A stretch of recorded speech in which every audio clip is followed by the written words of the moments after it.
IPL এর ইতিহাসে মন্থরতম delivery, speed গানের কাছেও নেই তথ্য। দেখুন সেই বল। আইপিএল এর ইতিহাসে মন্থরতম ডেলিভারি কি করলেন মুম্বাই ইন্ডিয়ান্সের নব্য খেলোয়াড় সত্যনারায়ণ রাজু। গুজরাট টাইটান্সের বিরুদ্ধে তার ডেলিভারি মনে করিয়ে দিল প্রাক্তন ক্যারিবিয়ান তারকা ডোয়েন ব্র্যাভোকে। গুজরাটি ইনিংসের 16তম ওভারের ঘটনা, সেই সময় ক্রিজে ছিলেন জস বাটলার।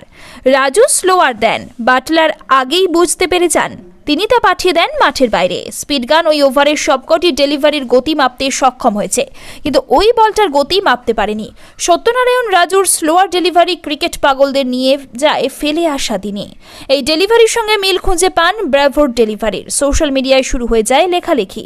এক ভক্ত লিখেছেন, অবিশ্বাস্য ডেলিভারি করেছেন সত্যনারায়ণ রাজু, সম্ভবত সব থেকে মন্থর ডেলিভারি।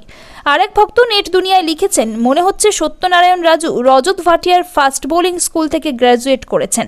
সিএসকে বিরুদ্ধে ম্যাচ দিয়েই অভিষেক ঘটে রাজুর। 1 ওভার বল করেন তিনি, 13 রান দেন তিনি।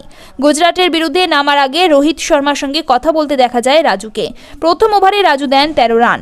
ডেথ ওভারে ফের তার হাতে বল তুলে দেওয়া হয়, 19 রান দেন তিনি।